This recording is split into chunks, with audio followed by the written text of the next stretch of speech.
General business notice number 3, standing in the name of J. Davis, to move a motion concerning a select committee on the Indigenous employment provisional sum. Member for Johnston.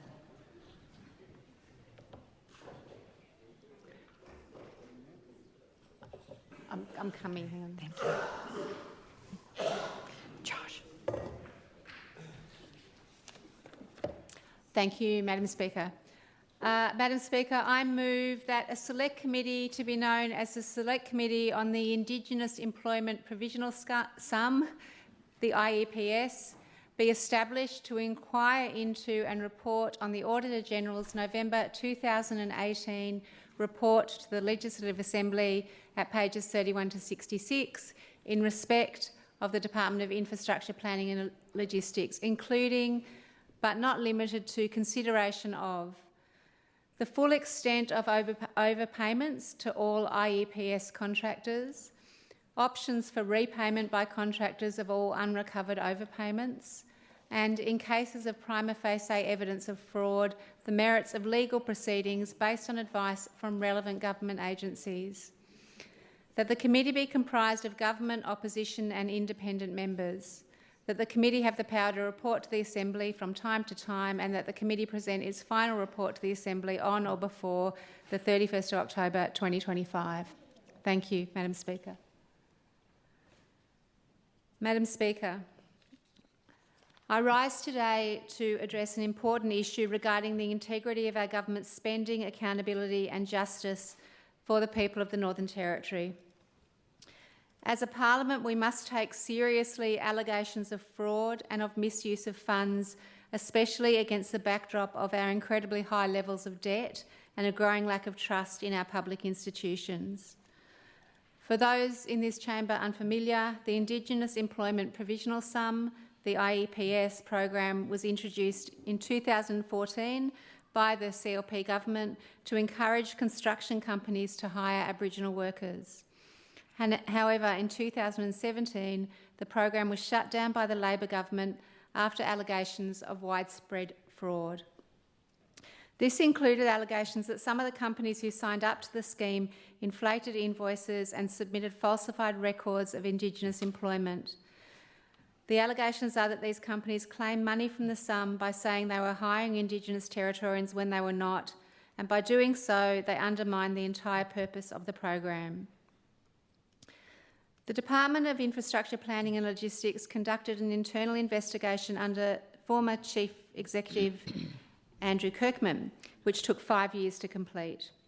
During this time, Auditor-General Julie Crisp found that the amount potentially rorted through the IEPS program could be more than $100 million, making it, if so, the largest known fraud ever committed in the Northern Territory. The Auditor-General raised concerns about the slow pace of the investigation and warned that the recovery of the funds would depend on its timely conclusion. She highlighted the serious flaws in the program's design, including a lack of fraud controls, poor record keeping and inadequate oversight. Despite 18 companies being referred to the NT Police in 2017, only 3 were charged, even though up to 146 contractors were suspected of fraudulently obtaining funds. 2 small-time company directors and 1 employee were convicted, while larger companies that received millions in payments were never charged. Of the approximately $60 million suspected to have been rorted, although some estimates are as high as $100 million, as I said, only $900,000 has been recovered. That means that only 1 to 10% of the alleged total funds defrauded have been recovered, depending on the true state of the fraud.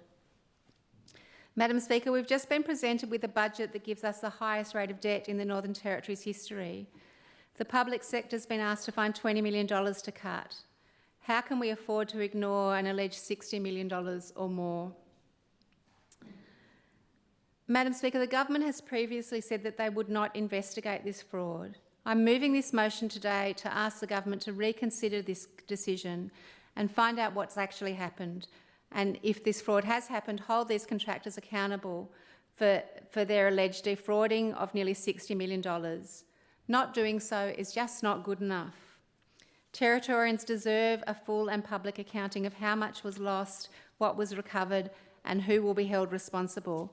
I've been talking about this issue since last year, and since I first talked about it publicly, I've had a huge number of people coming to me saying, please pursue this, let me tell you what else has gone on. I said, don't tell me. There are agencies to go to that should be able to investigate this, but they are saying this needs to be investigated. This is something that we need to shine a light on. So to that end, given that up to this stage there hasn't been a willingness to do that, I'm calling for the establishment of a select committee to investigate the full extent of the fraud within the IEPS program. The committee, as the motion says, will focus on the following key areas: how much money was wrongfully paid to contractors under the program, how those funds can be recovered, including repayment plans or legal action, whether there is sufficient evidence of fraud to warrant legal action against the contractors involved, with expert advice on the strength of the case. Madam Speaker, we don't even know how big this fraud might be. As I said earlier, the Department of Logistics and Infrastructure said that a total of over $100 million was paid under the scheme between 2014 and 2017. The department could not confirm how much, if any, money was potentially defrauded in total. So we don't know the answers to those questions.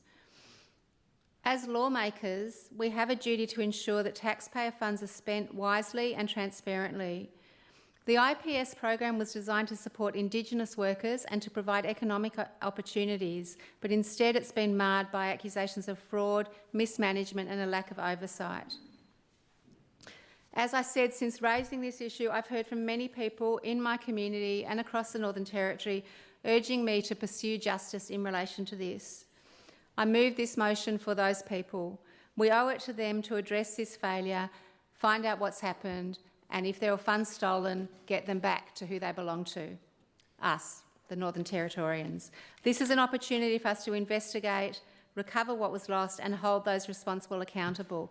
And Madam Speaker, I note, changing over to Mr Deputy Speaker, I note that this is a government that does champion accountability. It champions accountability for public housing tenants. It champions accountability for 10-year-old children.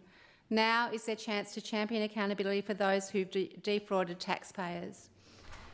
Accountability is not optional. We can't pick and choose who we decide to hold accountable. In our last sitting in this chamber, the government passed a bill to recover rent arrears from individual public housing tenants. If we can hold public housing tenants accountable for $30 million, we must hold contractors accountable for an alleged defrauding of $60 million or more. We've heard about our debt, we've removed the debt ceiling and we've passed bill after bill apparently with the aim of growing our economy. And if this money, which belongs to us, has been defrauded, taxpayer money has been defrauded, we can't afford to ignore it. So this isn't only about accountability, it's also about recovering what is rightfully ours and ensuring that it's used properly. This motion isn't just about investigating the past, it's also about ensuring that this doesn't happen again. If we allow things like this fraud to go unchallenged, we send the message that fraud and mismanagement on this scale will be tolerated, not prosecuted. I urge all members of this chamber to support this motion to properly investigate the alleged fraud in the Indigenous Employment Provisional Sum. We owe it to taxpayers, we owe it to the Indigenous workers this program was meant to help, and we owe it to the future of people trusting our governance here in the Northern Territory. Thank you. Thank you, Member for Johnston. Any other speakers? Leader of Government Business. Thank you, Mr Deputy Speaker. And this side will be opposing the motion put forward by the member for Johnston. And I move that the following amendment be made. Mr Deputy Speaker, I move that omit all words after the word that and insert the Public Accounts Inquire.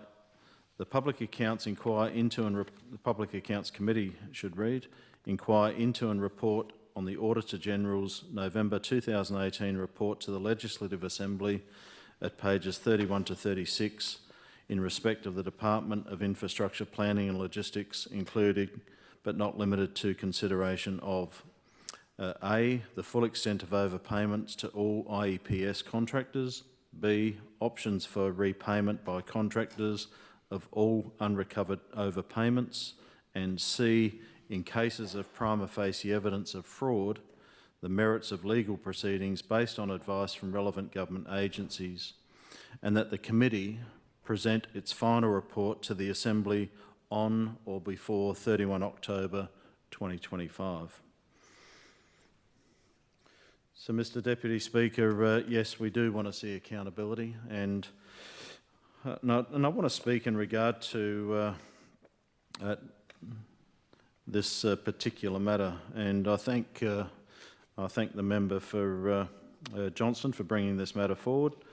I want to use this time to shed light on a policy initiative that, despite some of the controversy surrounding it in later years, made a genuine difference in the Northern Territory.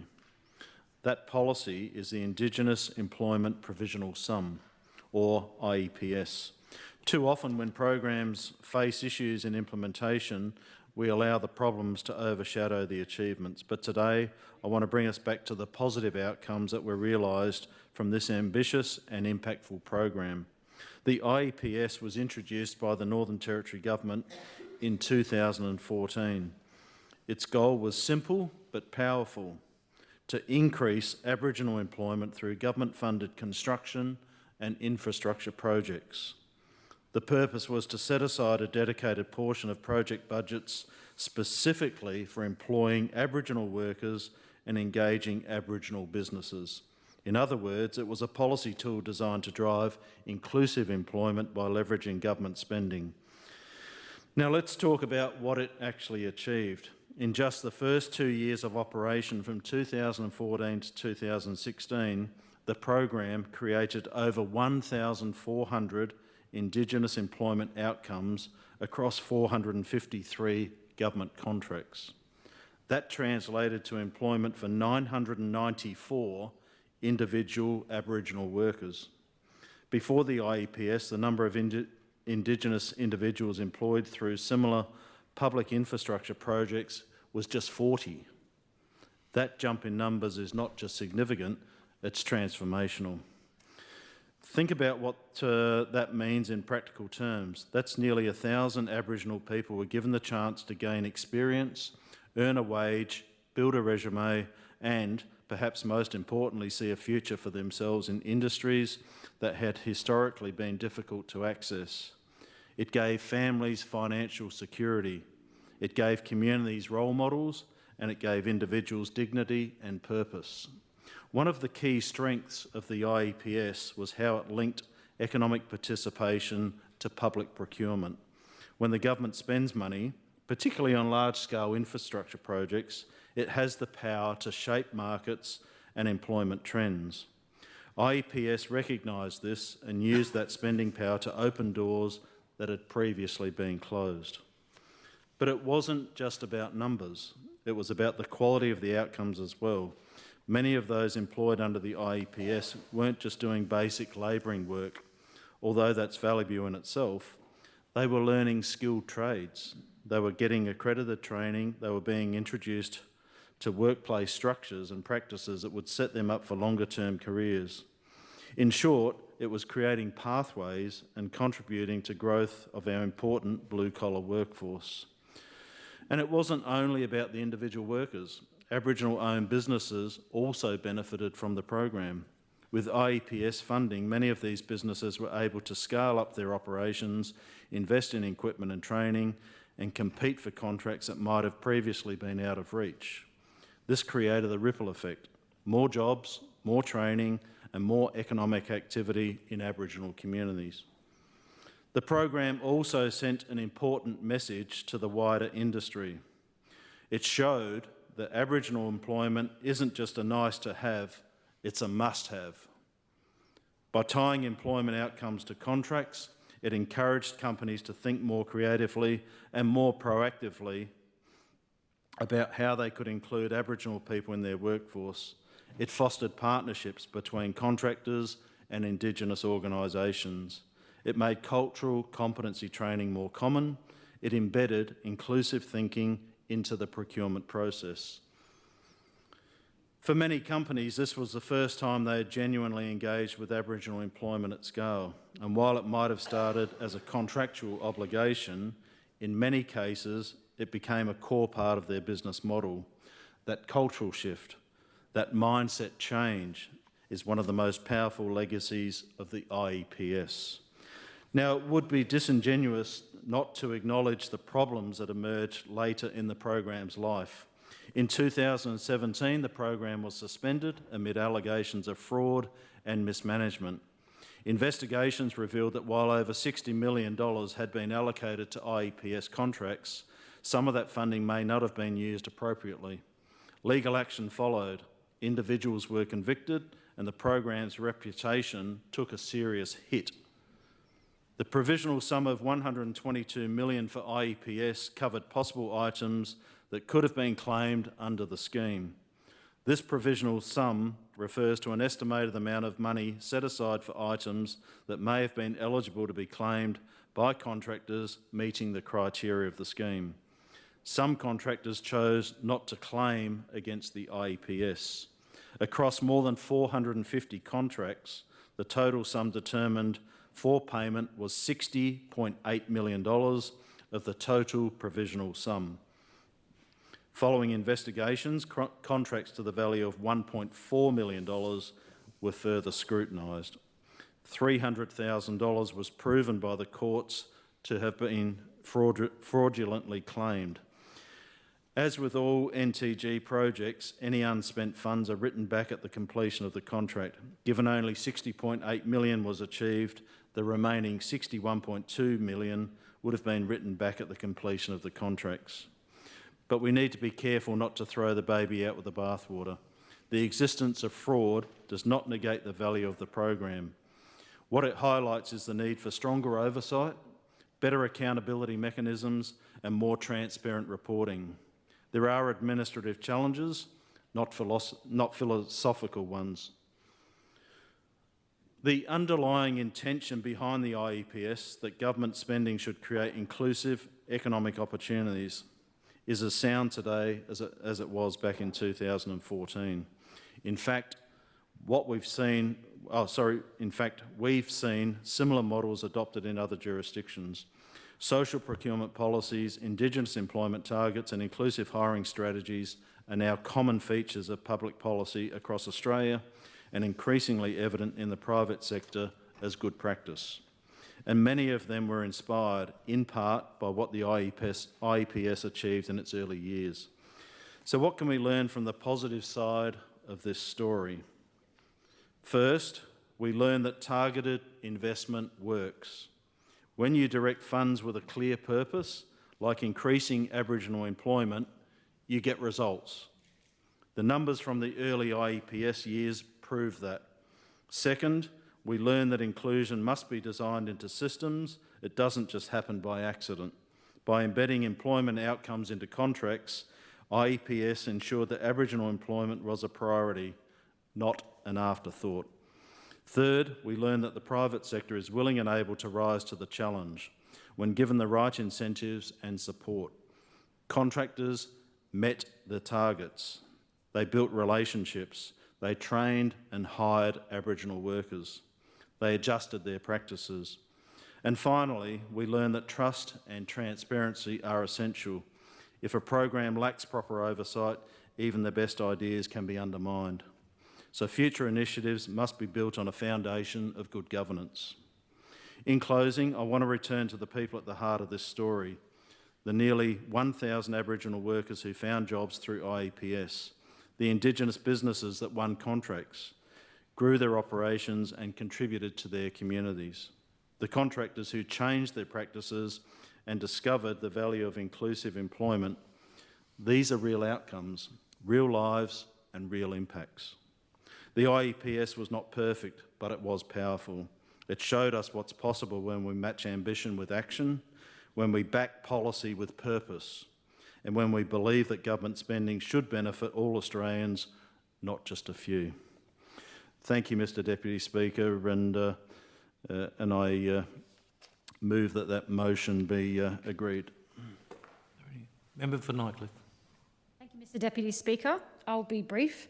I'm just standing today in support of the member for Johnston's motion to comprehensively investigate the widespread fraud surrounding the Indigenous Employment Provisional Sum, and if she supports the amended version by the CLP, then I will follow her direction on that. This was a great scheme on paper that was poorly implemented by the previous CLP government.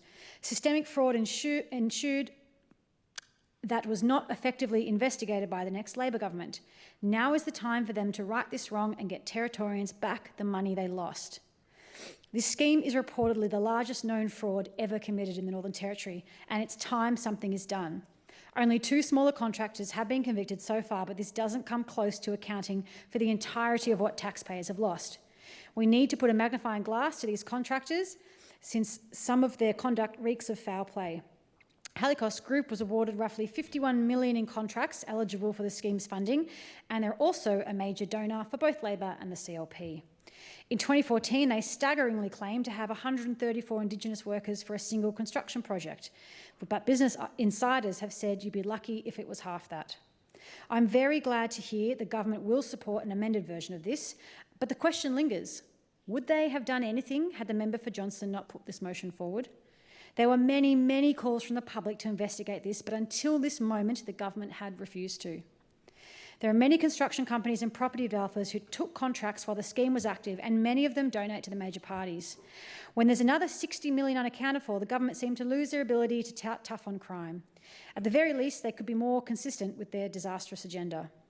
I cannot imagine a world where the budget is front of mind and the government would continue to ignore that blatant theft of taxpayer dollars. The government has announced an eye-watering debt and an additional $265 million to borrow by the next financial year. So it's obvious the government could put a huge dent in what we need to borrow and claw back this rort. And once again, if not for this motion from the crossbench, would they have acted? Territorians also deserve transparency. This is an opportunity for the government to deliver it in the wake of relentless headlines about dodgy appointments. This is a redemption moment for them. The government can make a start delivering transparency today and accept an investigation into this massive fraud. This motion is a gift for the government. In a single vote, they can actually show that they're tough on crime, as they say, by delivering justice to these contractors, and that they are willing to do it to give Territorians $60 million back in taxpayer dollars. This is a no-brainer. I commend the member for Johnston for putting this motion forward and to force the government to do what they should have done all along. Thank you. Any further speakers? I'll call on them. Oh, sorry, Leader of the Opposition. Thank you, Mr Deputy Speaker. And I rise in support of the original motion, and sounds like the amended motion, some of the actions that the government is looking to support. So we'll speak to that in my debate contribution. Mr Deputy Speaker, the motion brought before the House to establish, the original motion to establish a select committee to investigate the Indigenous Employment Provisional Sum, IEPS.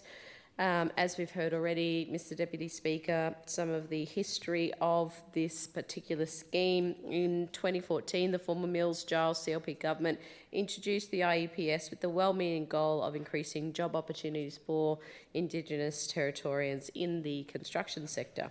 This scheme was designed to incentivise companies by providing funding to employ Indigenous staff on projects valued over $500,000 and keep the staff on the job for the duration of the project. However, the IEPS was poorly designed and lacked proper oversight mechanisms, leaving it vulnerable to fraud. After the Mills-Giles CLP government lost in 2016, the scheme was paused by the former Labor government and it was investigated. An audit by the Department of Infrastructure Planning and Logistics, or DIPL, uncovered widespread misuse of the program. As we've heard already, the Auditor General found that weak controls in the design of the program left the government exposed to financial risk, with some contractors who had deliberately accessed the funds which they were not entitled to.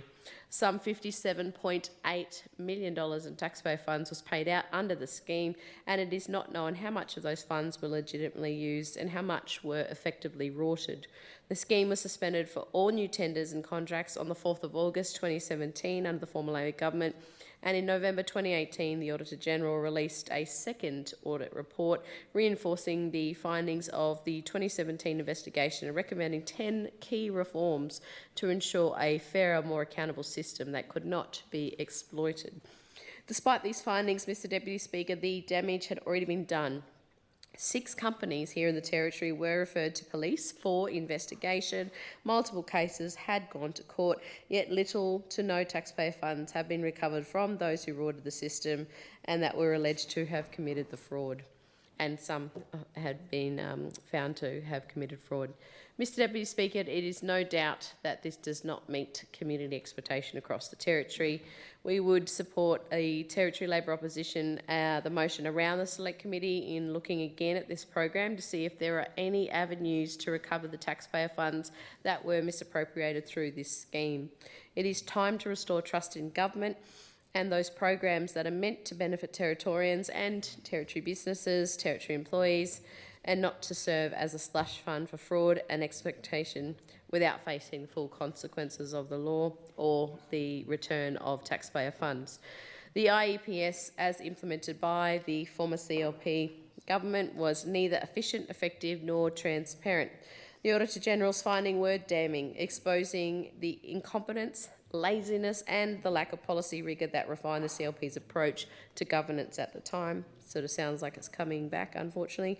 A government which, Mr Deputy Speaker, Leah Finocchiaro, the Chief Minister of the Northern Territory, the CLP government, was a part of. Mr Deputy Speaker, beyond the $57.8 million in wasted taxpayers' funds, the years of audits and investigations drained critical department resources. Those resources could have been better spent supporting genuine local businesses and creating jobs for Aboriginal and Torres Strait Islander Territorians. Mr Deputy Speaker, we continue, unfortunately, to hear stories of what is called black cladding in the construction centre, a practice where companies falsely claim to be Aboriginal in ownership or in terms of having workforce participation in order to win government contracts and to gain an edge on competitors. This continues to be disappointing. Under DIPL's current tender guidelines, 5% of government contracts must go to Aboriginal businesses, which are defined as having at least 51% Aboriginal ownership. This is a definition, Mr Deputy Speaker, which took many years through government to come to an agreement, and the work was led, I must acknowledge, by the Northern Territory Indigenous Business Network. They led this definition. It was the first definition to be adopted by any government in the country.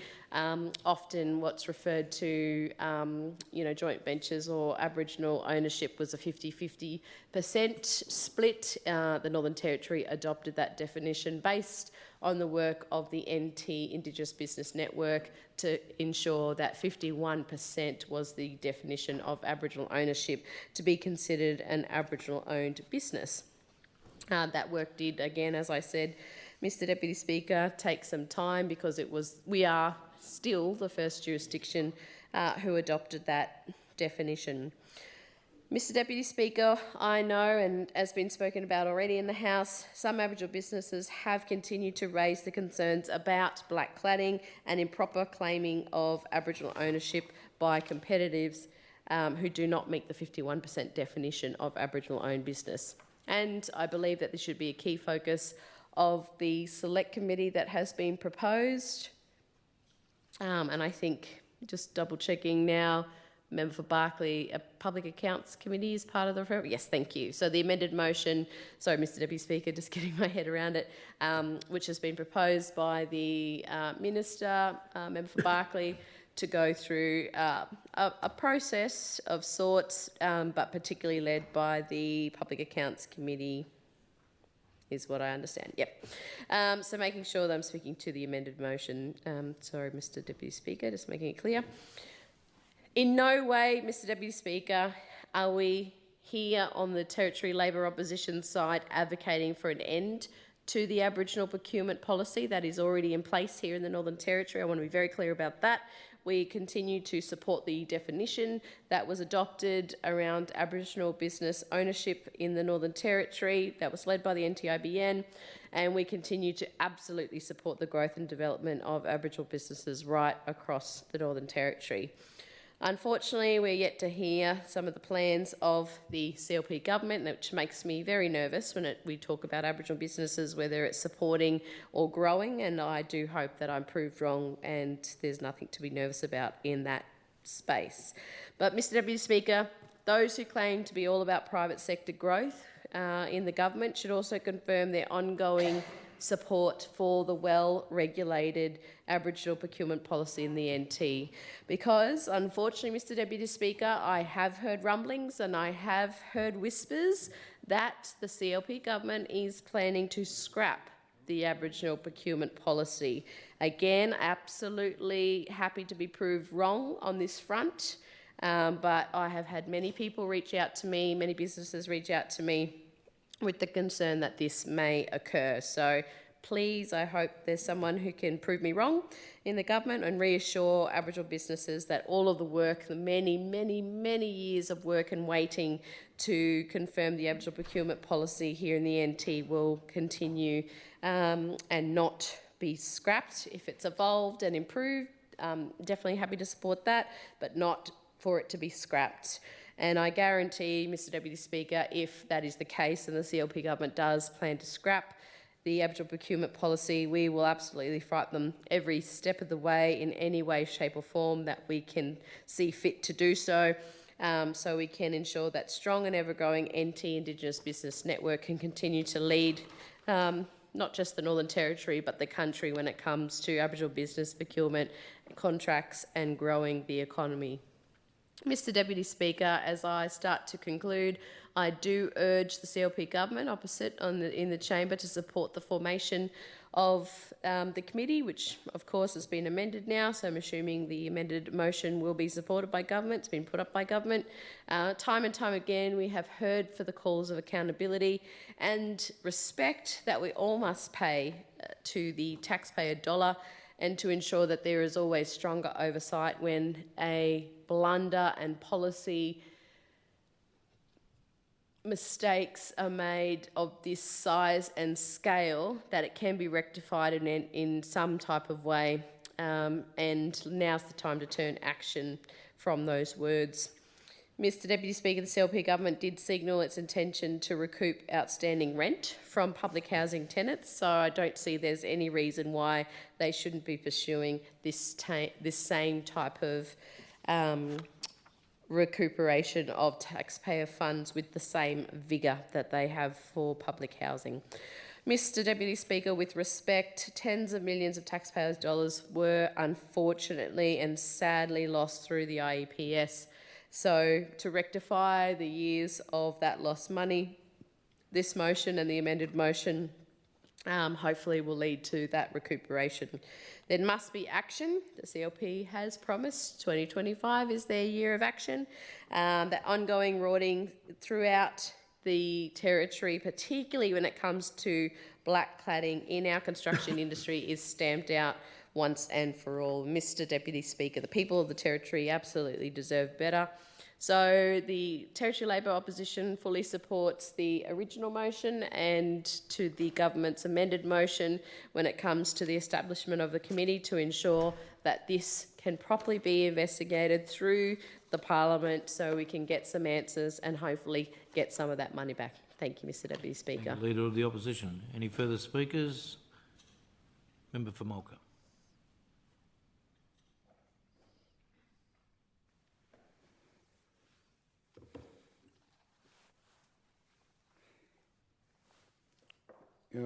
Mr.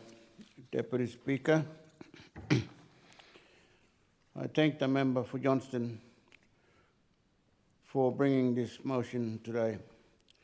From the time that scheme was introduced in 2014, it seemed to be clear that it not working properly. There has been concerns about reporting requirements from the beginning.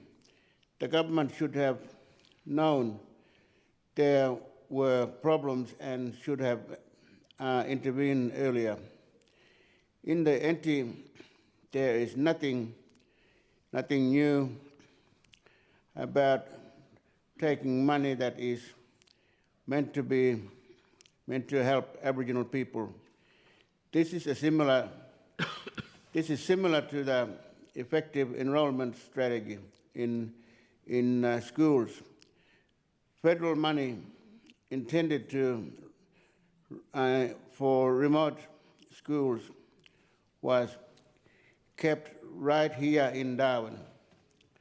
Roads and infrastructure in urban centres are always the focus of spending.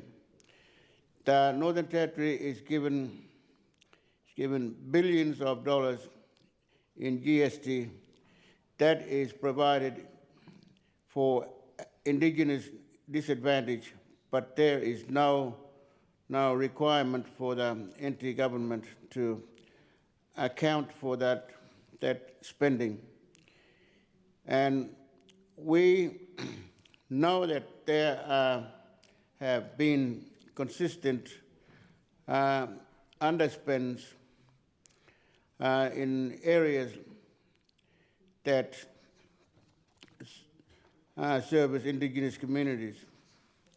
In 2016, a body of work to analyze this spending by NTCOSS President Barry Hansen showed that 68% of $3.4 billion in Commonwealth grants, commission assistance were intended to benefit Indigenous people, but in NT, the Northern Territory government spent just 53% of it. According to its own Indigenous expenditure review, there are,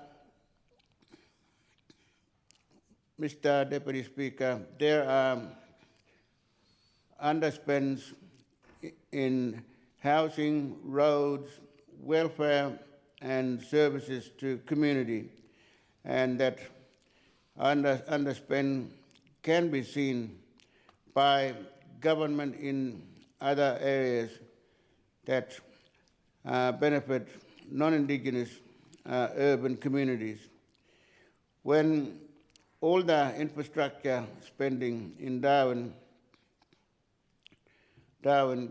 goes millions of dollars over budget, where does that money come from? In the Mulka electorate, over 9 years, we have seen the budget shown year after year of infrastructure works that are revolted. The money is never spent. The jobs have not been started. As I mentioned this morning, every year there is a commitment to spending that does not happen. Mr. Deputy Speaker, the corruption within the IEPS should be properly investigated. I support the motion of a parliamentary inquiry into the problems with the scheme, and I believe people must be held accountable for the corruption. If we don't start holding people accountable for this kind of spending, then it will never be the government. It will never end, and government will enable corruption to continue. Thank you, Mr. Deputy Speaker. Thank you, Member for Mulga. Any further speakers? Otherwise, I'll call on the member for Johnston to close. Thank you, Mr. Deputy Speaker. So I'd like to thank all the people that spoke on this motion, and I welcome the amendment from the member for Berkeley.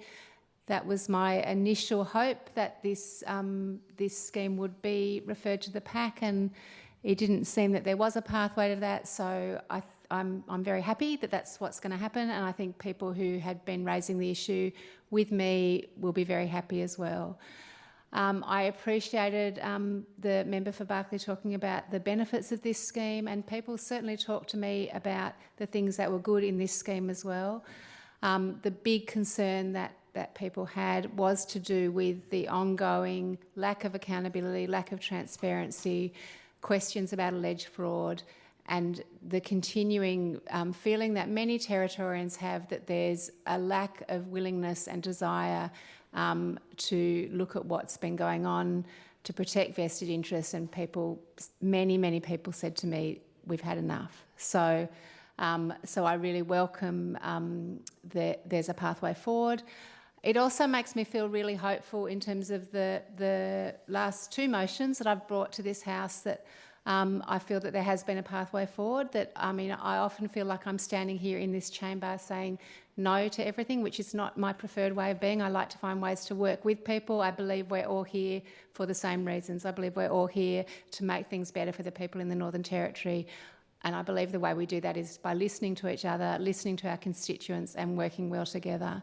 So I feel buoyed by the fact that even though it may not be my total perfect vision of what, both in relation to the VAD motion and this motion, what I originally thought the intent and what I was hoping and what the people I'm speaking on behalf of were hoping for, we can find a way in this chamber to work together to be able to move things forward. So thank you again, Member for Berkeley. Thank you to the Attorney-General for earlier in relation to the other motion. I'm very much looking forward to what happens when this is referred to the PAC. I think that I know that I've had the opportunity to talk to people across the chamber, and people have different views about what there may or may not be to see there, and that's certainly not the job of us right now in this chamber, because there's going to be an investigative process. But I'm looking forward to that being a robust process, and I'm looking forward to being able to say to people that as I said, that we've looked at what happened. We've looked at a scheme that, as we all know, and as the member for Berkeley outlined very clearly, was designed to benefit Aboriginal people, and many people said that they did benefit from it, and instead was closed down because there were allegations of it not operating properly, allegations of fraud, and there were serious concerns around it. And that's not the territory we want. We all know that. We want a territory where we're working together, where we can support all people, where Aboriginal people have just as much a right to be protected in their workplace as everybody else, and where we know that there's clear, accountable, proper governance and proper procedures when we have programs in place. So I'm looking forward to that, and I'm looking forward to when that investigation happens, not only looking at what monies may have been stolen and whether there's an option for recovering them, but what went wrong with that scheme and what we can learn from it, so that if we do put schemes like that in place in the future, schemes that are designed to boost our economy, that are designed to give people employment on country and to give people skills, that if we do put schemes like that in place in the future, that whatever went wrong with this one, we don't repeat. We don't need to repeat our mistakes. Let's do things better into the future. I'm certainly, and people will know this, I don't know anything about construction, and I don't know very much about money, but I've learnt a lot since I first brought this. I first talked about this motion publicly. Like many things, and I'm sure other people in this chamber will have experienced this. if you talk about something publicly and people know how to get in touch with you, they tend to come and give you a lot of information. So as I made reference to in my opening speech on this motion, since I first gave notice of this motion, which was sometime last year, I can't remember quite when, I've had so many people coming to me, including people who have come to me from some of the very large businesses in the Territory and said, we're really grateful that this is finally going to be investigated. This is something that when there's questions about things happening properly, it casts a shadow on everyone who's in that industry. We've seen that in many different industries, and they've said, we want this to be cleared up. And you know, people have sometimes come into my office, and I'm sure this has happened to lots of people before, with really big piles of paper like this and said, here you go, look at this. And I've kind of said, maybe you could try this way or that way. So the PAC may get a lot of information when we come to holding this inquiry. It may be that there's nothing to see here, and that would be great, because that way we can let people in the Territory know that actually, you know, there wasn't anything done wrong here. Whatever the outcome is, it will be really good to be able to say to people, we've had a look, we've worked it out. If something's gone wrong, we're going to fix it up, and we're going to make sure it's not going to happen again. So, Mr. Deputy Speaker, I am happy with the amendment that was, as I've said, that was proposed. It was what I was, as I said, originally hoping for. I'm glad that we were able to come to the point today in the chamber that that's what we can do, and that there's a pathway forward for people. And I have confidence. I don't know if I can say I've got confidence in the PAC, seeing as I'm on it, but I have confidence that the PAC will go through proper processes in terms of doing the investigation and working out what can happen next in relation to this matter. So do I say that what do I do? Stop, I think. Stop. Yep. I stop. Okay, thank you, Member for Johnston, for closing. Okay, no further. The question is that the amendment be agreed to. Those of that opinion say aye, to the contrary no. Aye. I think the ayes have it. The question is that the motion as amended be agreed to. Those of that opinion say aye, to the contrary no. Aye. I think the ayes have it. The clerk will read the order.